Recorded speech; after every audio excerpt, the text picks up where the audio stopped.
This is a fan-generated show. If you would like to support us, please go to jamieglazov.com and also don't forget to subscribe to our YouTube channel. All your support is greatly appreciated. Good evening. Welcome to Glazov Gang Standoff. This evening, Black Americans collide on Trump. Two Black Americans who disagree on whether the president is good for America and for Black America are with us this evening. We have the pleasure to have with us Tylon Wilson, a Navy veteran, a current police officer, and a registered Democrat, and Will Johnson, the founder of Unite America First. Gentlemen, welcome to the program. Thank you. Happy to be here. Thank you. Thank you. Glad to be here. Fantastic. Look, why don't we just begin? Tylon, let's begin with you. You don't really like Trump very much. You're not a great fan of him. You don't think he's good for America or for Black America. Introduce your point of view to us. Well, historically, I have never disliked Trump. I've never thought of him as a racist or bigot until he entered the presidential race, where, to me, he catered to the white supremacy and the far right beliefs that I believe that he needed to cater to help him win the election. Okay, and Will, your thoughts?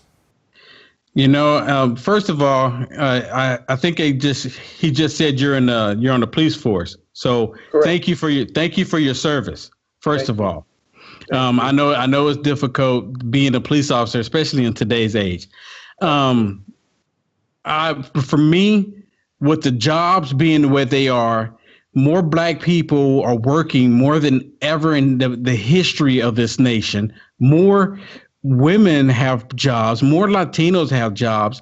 And for them, when you say that he's a white supremacist neo-Nazi, if he's a white supremacist neo-Nazi, he's really doing a bad job at it because he's releasing Black people from prison. Why would a neo-Nazi white supremacist do that? Well, I've never called him a neo-Nazi or white supremacist.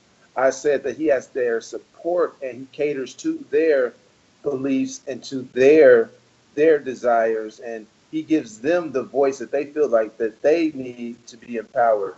That's what worries me about Trump and his supporters. With the statement about the jobs and that may be true with the numbers that are out now. I don't know if that is because of the if that's still coming from the Obama economy, or if he is doing a good job in the economy. Where I live, where I'm from, where I work, I don't see that job boost that everyone raves about. I don't see that any kind of rise in the economy. We're still in the same place we were when Trump took office and when Obama left office. So that wave I may not be seeing that wave right now, but some parts of the country may be seeing that wave, which is not a problem, which I can never fault more jobs and people bettering themselves financially. With that said, I don't know if it's from his policies or if it's from Obama's policies. Tylon, before Will goes, one quick question. Do you think that under Obama it was good for Blacks? I think that we were in a time where we were battling back from the recession, and I don't think it was good for anybody financially during that time. I think we were in a recovery period, and we just had to wait it out, and we've been getting better ever since we did the bailout. And I just think that we were I don't think it was good for anybody during that time. Okay, Will? So can I ask you what city or state you live in? I live in Phoenix, Arizona. Phoenix, Arizona. I was just in Arizona. Okay. Beautiful state, hot state, but beautiful. Very hot. You know, I know I've heard a lot of people say that the jobs that are being created or being generated today is because of the Obama administration's policies that he put into place. Well, I disagree with that because when Obama first went into office, and Obama was saying that he inherited all of the stuff from the Bush administration that was bad. But everything that was good after the 2 years of being in office, he wasn't saying that Bush was getting the credit for it. He was taking the credit for it. So it's been just about 2 years now for Donald J. Trump. So wouldn't it not apply to Donald J. Trump as well? Because if, for example, the stock market has never been better. And if it was the stock market doesn't change based on what happened the past 6 months, the stock market will go up or down daily. So all of that's taking place is because of the policies that the president is putting in currently, not because of what happened 6 months ago, or sorry, not what happened 2.5 years ago. Okay, and then I would ask, what are the policies that he created to help stimulate like this big job boom? Well, for one, when the him getting out of the TPP actually helped. Him getting out of the Paris Climate Agreement actually helped. Him giving incentives for businesses to stay here in America and do their business and do their product and do their manufacturing actually help.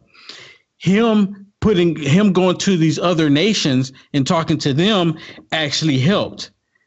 Him doing the president doing the tax relief, and you always hear they're doing the tax relief. The tax relief only benefits the most rich, the biggest companies. Well, I've never known for a poor person to hire somebody to do a job. And I notice when you have these companies that have more money, they hire more people. Okay. With the tax relief, you don't have a problem with the deficit rising because of that?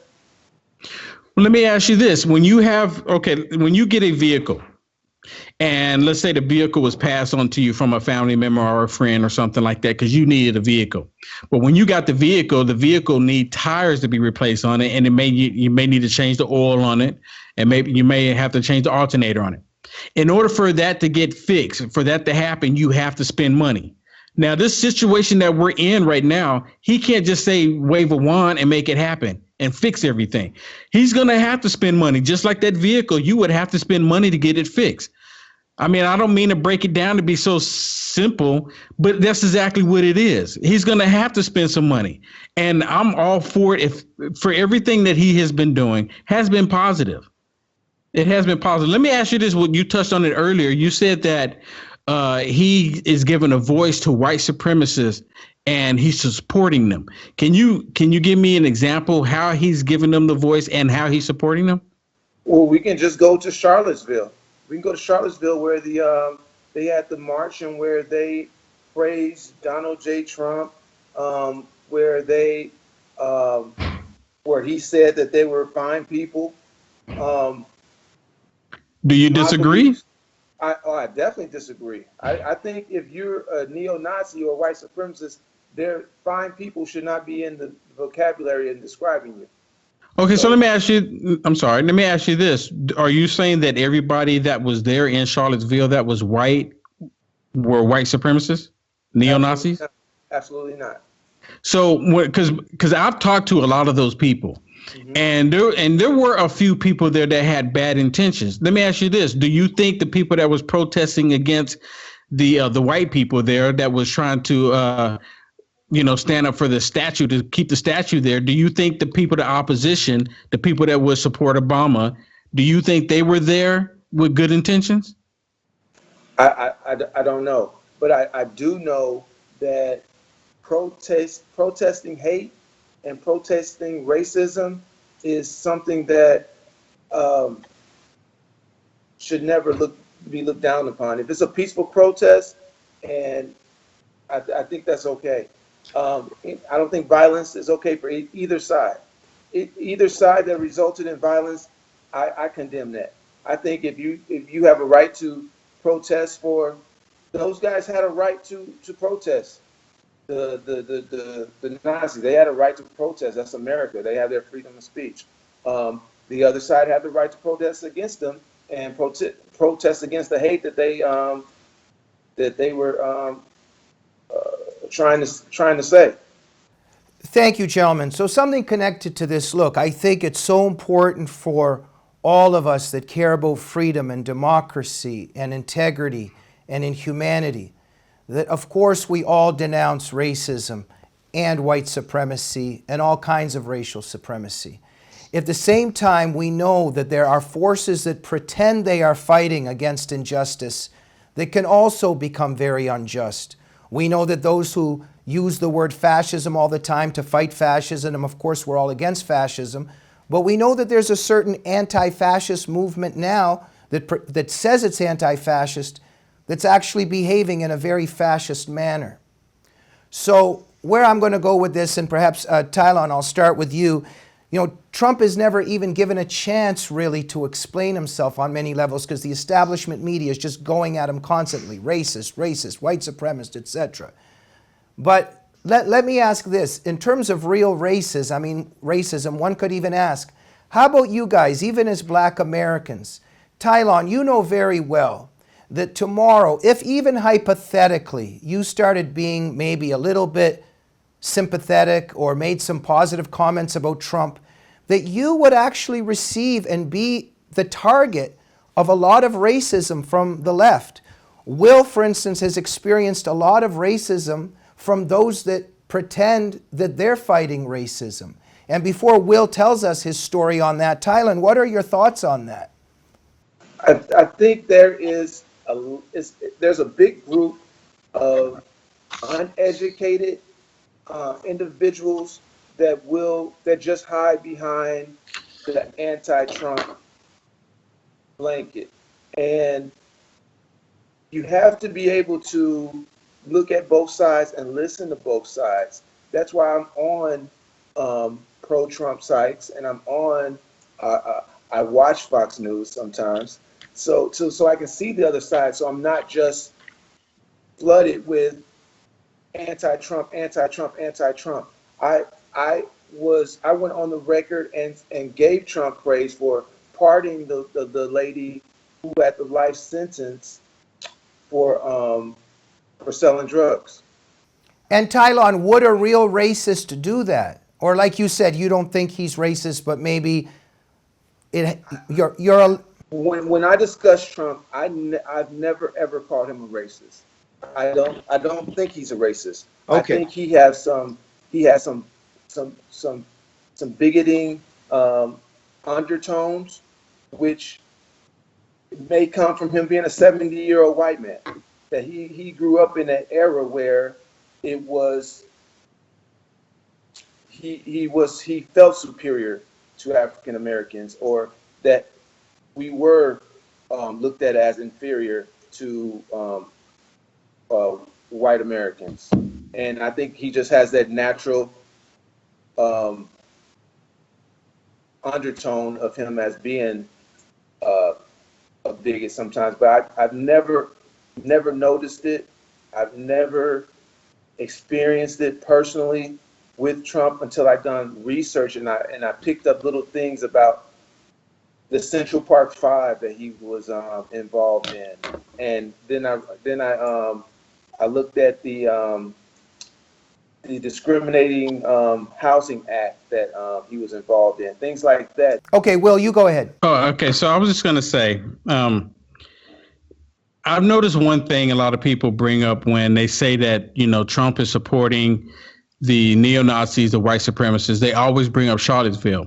But if you notice, there's no other example that they can bring up. And yes, there were good and bad people on both sides, because I've talked to a lot of people that they're calling neo-Nazis. And there was probably a few. And the only reason why they're calling them neo-Nazis because some idiot decided to get the tiki torches and walk around with them the night before, which made them all the ones that were there doing that, it made them all look bad. And you know what? It didn't look good to me. I won't sit here and sugarcoat it. But but every time you bring up, well, not you, I'm just talking about it in general, when people bring up about Trump supporting the white supremacists, they only bring up that one thing, Charlottesville, as if, and they, if for some reason they have it in their mind, like they're always doing it. They've always been doing it. Every time there's something going on, is white supremacists showing up, which that's not the case. Here in California, I tried to have a rally in San Francisco. I'm a black male and I got dreadlocks. Nancy Pelosi called me a white neo-Nazi supremacist only because I'm supporting the president, because I know I'm not following for what the media has been telling us. And another thing, when we do have these rallies and Antifa shows up, BLM shows up, BAM shows up, and now the Brown Berets show up, and they show up like in cities like LA and San Diego and Oakland. Me being who I am, because I support the American people, I support our police officers. And even though we disagree, I support you. And I thank you for doing what you're doing, because it takes a strong person, a strong man, a strong woman to do what you're doing every day, because you wake up with a different experience than I do. You don't, because I wake up and I think, like, okay, I got to go to work. I got to do this. But you wake up and you got to deal with these crazy people in the first place. So I commend you for doing that. And it takes a strong person. But what I did, I went to Oakland, California. There was a cafe in Oakland, California that refused to serve coffee to police officers. So what I did, and a few of us, we went and protested in front of that coffee shop, because if it was somebody black that they were refusing coffee for, then they would have been burning down the shop. They've been burning down the vehicles around it. I went and stood ground in front of there, because police officers should be respected. And I know a lot of the police officers here, they take a lot of pride in, because they are neutral. When they have on that uniform, they're neutral to all of the people across the board. And they take pride in that. But I will stand in front of another coffee shop if I have to show that I'm a black man, and because I live in Arkansas. Not all police officers do that. Now, are there some police officers? Absolutely. You can't get around it. They're still people. But for them to always bring up Charlottesville is really not fair, because I go in LA, I go in Berkeley. I'm going to Portland this weekend, where Antifa, BLM, and BAM, they all show up in the thousands because they want to try to hurt us. And I don't want to hurt anybody. I support the president. So just because I'm doing that doesn't give them the right to try to hurt me. But they're the ones who always bring in the violence. Okay. So let's cross out Charlottesville. Let's talk about his rallies. So his rallies have a really strong racial undertone. We can go back to the gentleman that assaulted the African American man, and was empowered when Trump told them to do it, and then said that he would pay their fines, and that's one example. The guy that does it make him racist though? At the guys, I think. Does it make him racist? I mean, racist. I'm sorry. Go ahead. No, it doesn't make him racist. It empowers his racist base. His base, the parts of his base that are racist, it empowers them. So it goes to where he's not respecting the other side's voice. So why should anybody else? If the leader of the country is not respecting the other side's voice, why should anybody else? So let me ask you this. So when I used to go to these pro-Trump rallies before anybody even know who I was, and I was, I'm not saying that I'm somebody now, but when I used to go to these pro-Trump rallies, how come they didn't attack me? How come they didn't beat me up? And I've been to plenty of them when they didn't know. No one. I was there. You're pro-Trump. But they didn't know I was pro. But they didn't know I was pro-Trump. They had no idea that I was pro-Trump. I'm pretty sure you weren't acting anti-Trump. Say it again. So we have the reporter who was getting they were chanting for him to go home. He's a reporter. He is he anti-Trump or pro-Trump? Okay, just a sec, gentlemen. We'll get back to that. Let's get back to that. I think what Will's saying is whatever that was happening there was not about race, maybe about something else. We'll get back to that. Let me ask this as well, because Tylon, for instance, I would be interested to know why you think somebody like Will, as a black American, is pro-Trump, and a lot of people call Will a lot of names because of that. And so there's also somewhere where we say, yes, of course, we know racism is an ugly thing. It exists on all realms. But what is the greatest racist threat to the country? And Tylon, I would say that one of the greatest threats now is coming from the left, because the black people are really on a Democratic plantation, because if they leave, they're stigmatized and demonized. And I don't think we can deny that. Tylon, what do you think about this leftist pressure and hatred that's inflicted on black people if they dare to leave the Democratic Party? I don't think that it is really that significant for African Americans to be Democratic or Republican. I think that if we are going to vote for the candidate that best suits what our beliefs are, that we are going for. I don't think we are party driven as people think. I think that a majority of African Americans voted third party, which was Jill Stein's party, the Green Party, if I'm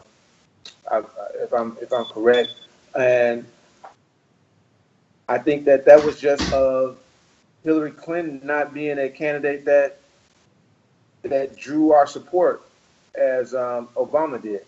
I think this next election is going to be where we do what we have to do to come together to get Trump out of office. So I think that we're going to vote for that candidate, and we may not even support whatever candidate that's across from Trump wholeheartedly, but to get him out of office, I think that they're going to need to not have that strong third-party presence. Why do you want to get him out of office? I think that the country has took a turn where I didn't grow up in the 60s, so I don't know how it felt, but the racial undertone in this country is so high right now, where you have people getting the police called on them for going to Starbucks, people getting police called on them for barbecuing in the park, selling water, things like that. It's just things like you never saw the last 20 years. I never saw it. I never experienced people so empowered to call you out your name and to be disrespectful to you. So you think all that started under Trump and not Obama? Because when Obama was in office, no president before Obama said that if this was my son, Trayvon Martin, that's what he would look like. Right. Now, if Trump came out and said that about somebody, can you imagine how the left would do? They would just go ballistic. They would go crazy. I don't understand where this whole racial tension is coming from, because it wasn't there until Obama. It only took Obama 2,922 days to reverse what Martin Luther King did. It was because of Obama that we have this racial tension. Obama was the one who was pushing racial tension, even against the police. It was Obama. It was the BLM in Texas that was shooting at police officers because of Obama. The Democrats are the ones that are killing 24 million babies a year because they're in support of Planned Parenthood. That's because of the Democrats. It wasn't the Republicans.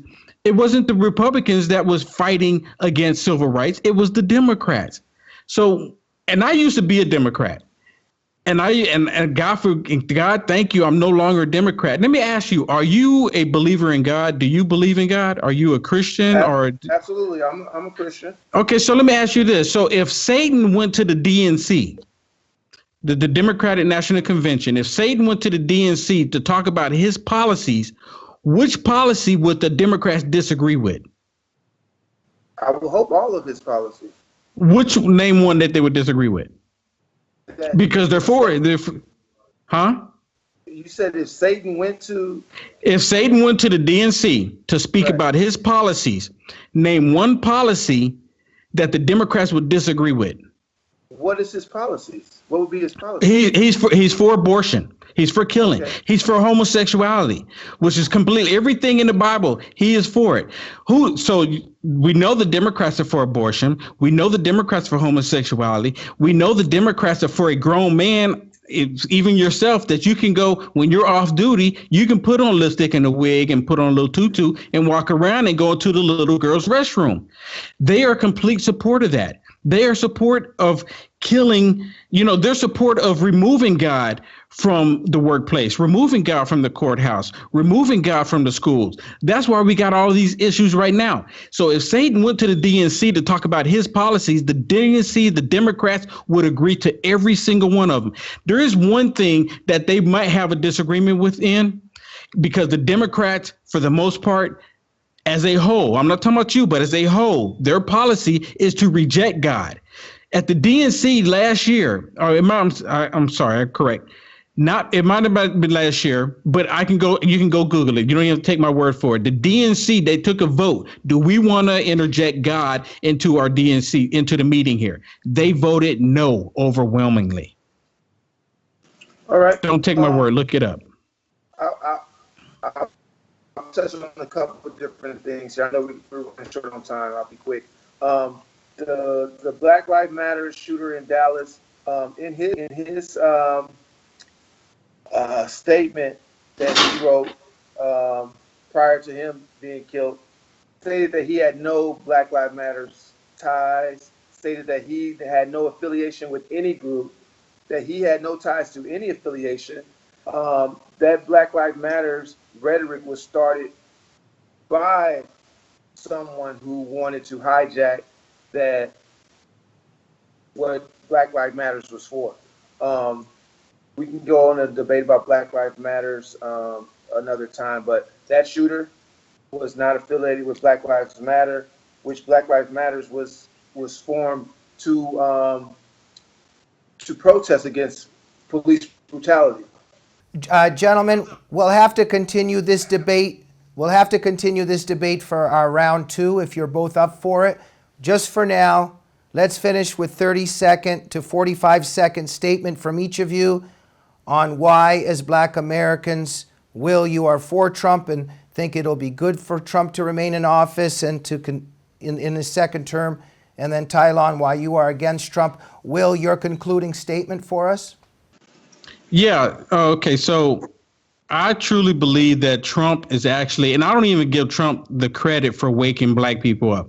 I give Obama the credit for waking black people up, because he went into office to do stuff for black people, and he didn't do anything for black people the entire 8 years.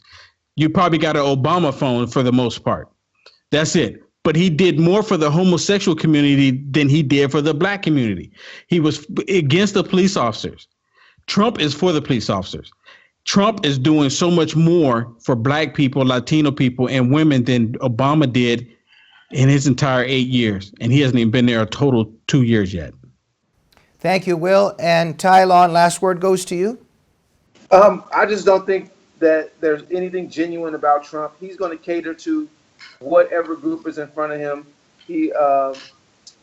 Obama had to go through the vow to make him a one-term president, where everything he did or wanted to do was struck down, and he never really had the opportunity to do as much as he wanted to do, which unfortunately is the country that we live in did not want him to succeed. With Trump, like I said, I don't think he's genuine. I think that he empowers a lot of bad people that are now coming out of the woodworks of trying to make this country what they call great again, where I've never understood where you can say make America great again when America has never been great for African Americans or for all people in this country. So I can never understand how you can make something great again when it's never been great before. Just a second, because so much was said there, let's just go very quickly one more time. Will, what do you have to say to that? America, you know what? America is great. And America is great not just for white people. America is great for black people as well, because there's no other country in the world that black people have had so much success. Not even Africa. Black people have more success here in America than any other nation on the planet. So yes, it is great. And it's going to remain great. That's why he changed it from Make America Great Again to Keep America Great. And that's exactly what it is. Okay, Tylon? I like that. This is the greatest country in the world, the greatest country that's ever been in the world, but it's never been truly great for all people in this country. Once we get it to where it's great for everyone, then we can make it great again. But we wouldn't have had Obama if that wasn't the case. Hey, we wouldn't be talking if it wasn't for a lot of people. Gentlemen, did you enjoy your show on this? Did you enjoy your time on this great show?